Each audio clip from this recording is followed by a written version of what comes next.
तो गए बाजार में आलू को लेने, हम तो गए बाजार में आलू को लेने, आलू बालू कुछ ना मिला, पीछे बढ़ गया भालू।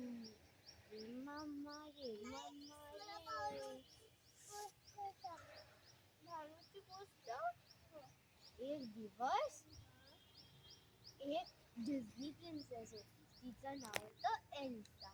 ती आपल्या मम्मा सोबत भाजी घ्यायला गेली होती. मग तिने आपल्या मम्माचा हात असा सोडून टाकला आणि मग ती गेली जंगलामध्ये. आणि मग तिला तिकडे एक भालू दिसला.